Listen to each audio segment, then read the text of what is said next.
சிந்து வசமா எசக்கிக்கு ஆப்பு வச்சாயா அப்படின்னு நீங்கள் நினச்சிங்கன்னா நம்ம சேனலுக்கு உங்கள் பொண்ணான கையில் ஒரு லைக்கை போட்டு சப்ஸ்கிரைப் பண்ணி ஒரு ஆதரவு கொடுங்க அன்பு உறவுகளே. அதுவும் பிறந்தநாள் கொண்டாடுற பிறந்தநாள் கொண்டே வச்சுச்சு பாருங்கள், நிறுத்துங்க அப்படின்னு சொல்லிட்டு என்னடி அப்படிங்கிற மாதிரி பார்க்க யார் நகையை திருடினாங்க அப்படின்னு தெரியாமல் தவிச்சிட்டு இருந்தீங்களே, யார் எடுத்தாங்கன்னு நான் கண்டுபிடிச்சிட்டேன். அப்படி திருன்னு அக்காலும் தம்பி முழிக்குதுங்க. என்னடா அப்படிங்கிற தெரியலையக்கா அப்படின்னு பார்க்குறாங்க. இவன் ஒழுங்கா அவங்க அந்த பொண்ணுக்கிட்ட சமாதானப்படுத்திருக்கணும். 10,000 கொடுத்துட்டு திட்டிட்டு வந்தா அதுவுமே நீ கோடி கோடியாக கொட்டி கொடுத்துருந்தாலுமே கண்ணு யார் கண்ணில் மாட்டியிருக்கிற, சிந்து கண்ணில் மாட்டிட்ட, நீ தப்பிக்கவே முடியாதடா. இப்போ பார்த்தா எல்லாத்தையும் போட்டு உடச்சிடுறாங்க, காமிக்கிறாங்க. வீடியோ எடுத்து வந்ததையும் பார்த்துட்டு அன்னபூர்ணி செம்ம காண்டாகிறாங்க. சும்மா விடுவாங்களா என்ன? அடுத்து என்ன பலார் தான். ஐயோ தம்பி மாட்டிட்டானே, நம்மளை மாட்டி விட போகிறானே அப்படின்னு இதுக்கு ஒரு கவலை. ஆனால் அப்படியே பார்க்குறாங்க. என்னடா என்ன அப்படி பண்ண, எதுக்குடா அப்படி பண்ண அப்படின்னு சொல்லிட்டு சேர்ந்துக்கிட்டு அன்னபூர்ணியோட மகாவும் சேர்ந்து அடிக்க, என்னை மன்னிச்சிடா தம்பி, என்னை மன்னிச்சிடா தம்பி அப்படின்னு சொல்லிட்டே அடிக்குது. அக்கா உனக்கா நான் பொறுத்துக்கிறேக்கா, கவலைப்படாக்கா அப்படின்னு நினச்சிக்கிறான். இங்கே அன்னபூர்ணி ஏண்டா ஏண்டா ஏண்டா அப்படி பண்ண, எதுக்குடா அப்படி பண்ண அப்படின்னு சொல்லி அடியன்னு அடிக்கிறாங்க. அக்கா விடுக்கா, நான் அடிக்கிறேன் அப்படின்னு சொல்லி அடிக்க, நீ விடு, நீ பேசாமல் இரு அப்படின்னு சொல்லிட்டு அன்னபூர்ணி என்ன பண்ணுது, ஏண்டா உங்களுக்கு நான் சாப்பாடு போட்டு தானே வளர்த்தேன், இல்லைக்கா அது வந்துக்கா அந்த சிந்து காத்தாக்கா, அவளை வீட்டை விட்டு விரட்டுங்கிற காத்தாக்கா, அப்படின்னா நான் அசிங்கப்பட்டு நிற்பேன், அது தெரியலையா? அந்த நகை நான் செஞ்ச நகை, போலி நகைன்னு என்ன சொல்ல மாட்டாங்களா?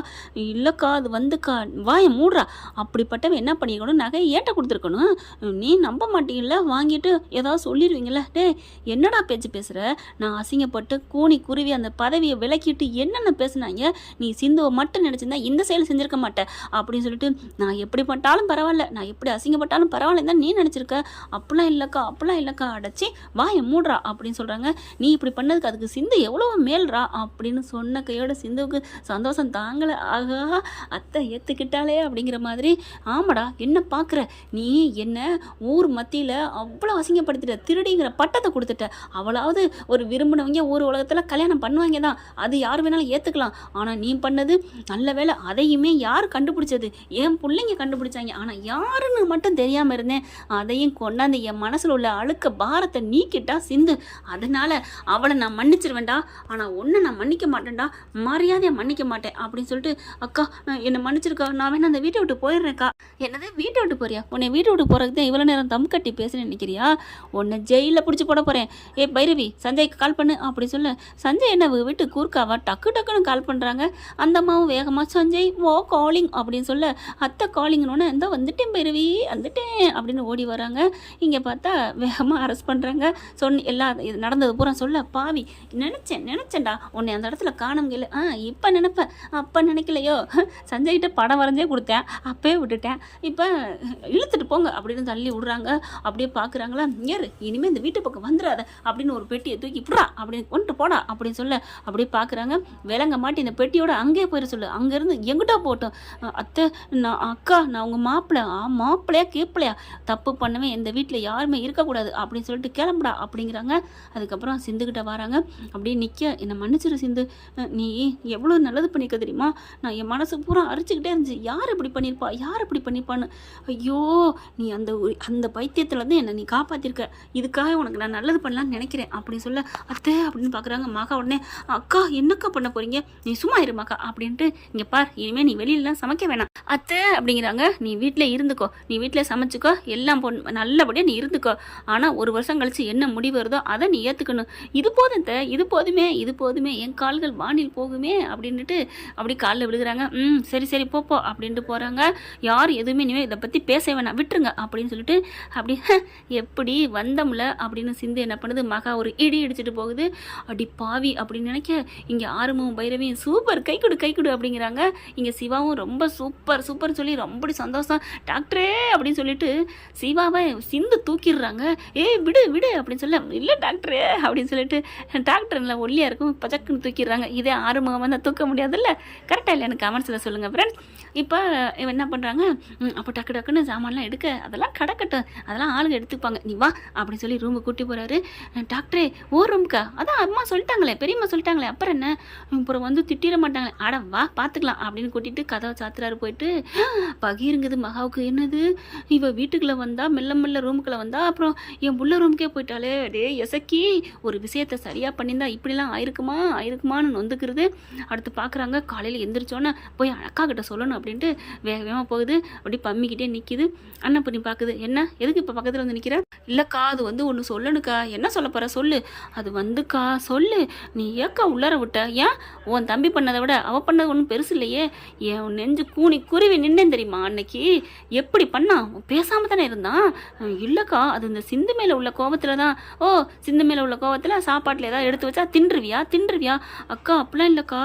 ஆனால் ரூமுகளெல்லாம் ஏக்கா விடுற? அது ரெண்டும் ஒன்றா இருக்குதுக்கா. எனக்கு காலையெல்லாம் பார்த்தா ரெண்டும் ஒன்றா தெரியுதுக்கா. ஒன்றா அப்படியே சமயக்கட்டில் கொஞ்சிக்கிறது என்ன, அவள் துவக்கையில் போய் இடுப்பு கிள்றது என்ன. புருஷன் பொண்டாட்டி தானே.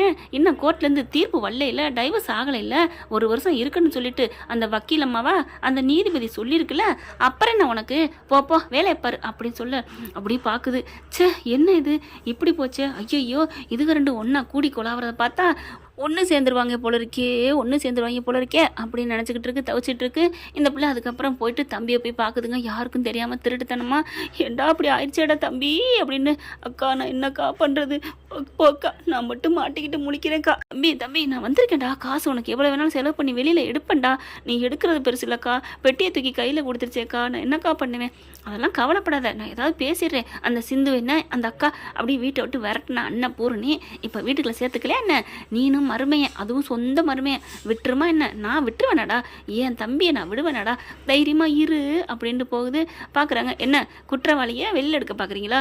ஏன் யார் தான் வெளில போகாமல் இருக்கிறாங்களா? உள்ளே இருக்கவங்களாம் நல்ல குற்றவாளி இல்லை, வெளில இருக்கவங்களாம் புத்தன் காஞ்சிலேன்னு ஒரு பாட்டே இருக்குது அப்படின்ட்டு போகுது மகா. இங்கே பார்த்தா மறுநாள் சாப்பாடு ராத்திரி எல்லாத்துக்கும் சமைச்சு வச்சிடுறாங்க. எல்லாம் சாப்பாடு எடுத்து வைக்கிறாங்க. பைரவி சூப்பராக சமைச்சிருக்கிய எப்படி அப்படின்னு கேட்குறாங்க. ஆறுமுகம் எல்லாமே நல்லா இருக்கா அப்படின்னு சொல்ல. ஆமாம் சிவா சொல்கிறாரு சூப்பராக இருக்குது, சமைச்ச கைக்கு தங்க மோதிரம் முத்தம் கொடுக்கலாம் அப்படிங்கல. இந்த டாக்டர் அப்படின்னு கையை நீட்ட அன்னப்பொன்னிக்கு வெக்கம் வருது. அன்னப்பொண்ணி எந்திரிச்சிட்டு ஷோ அப்படின்னு தலையில் நெத்தியில் செல்லமாக அப்படி தட்டிக்கிட்டு போயிடுது. ஐயோ விடுங்க அப்படிங்கிற மாதிரி ரெண்டுக்கும். இங்கே பைரவிக்கு ஆரம்பத்துக்கு ஒரு மாதிரியாகுது. அவங்களும் போயிடுறாங்க. இப்போ பார்த்தீங்கன்னா சமையல் சூப்பர்னு சொல்லிட்டு சாப்பிட்டுட்டு கிளம்பி ரூமுக்கு போயிடுறாங்க. அதுக்கப்புறம் ஏன் சிந்து நீ தான் சமைச்சியா அப்படின்னு சொல்ல. என்னமோ என் சமையலை பற்றி தெரியாத மாதிரி நீ தான் சமைச்சியான்னு கேட்டால் என்ன டாக்டர் யார் தான் அப்படின்னு சொல்ல. உண்மையிலே சமையல் வேறு லெவல் தெரியுமா அப்படின்னு சொல்ல. நீ என்ன போட்டு சமைக்கிற? என்ன போட்டு சமைக்கிறேன்னு சொல்லட்டுமா அப்படின்னு சொல்ல. சொல்லிடுவேன் அடி சொல்லு அப்படிங்கிற. டக்குன்னு கட்டி பிடிச்சி முத்தம் கொடுக்குறாங்க. ஏய் என்ன முத்தத்தை போட்டா சமைச்சா அப்படின்னு சொல்ல.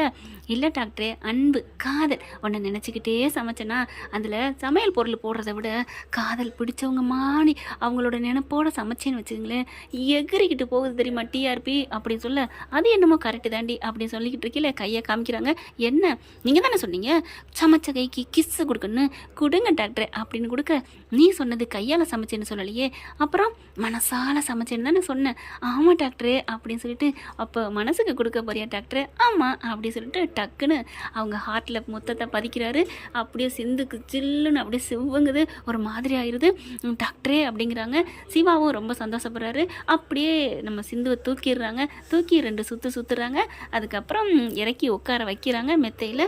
சிந்து என்ன பண்ணாங்க? டாக்டரே எனக்கு உன்னை மறுபடியும் தூக்கணும் ஆசையாக இருக்குது டாக்டரே அப்படின்னு கையை நீட்டுறாரு. தூக்கிக்கோ அப்படின்னு சொல்ல. நம்ம தலைவியும் தூக்குறாங்க தலைவனை. அப்படியே அழகாக ரொம்ப ஹாப்பியாகிறாங்க. இவங்களோட பேச்சு சத்தத்தை வெளியில் கேட்டுட்டு மகாவுக்கு அப்படியே வயிறா திபுன்னு எரியுதுங்க. என்ன பிராண்ட் இப்படி போனால் நல்லா தானே இருக்கும். பார்க்கலாம் என்ன நடக்க போகுதுன்னு.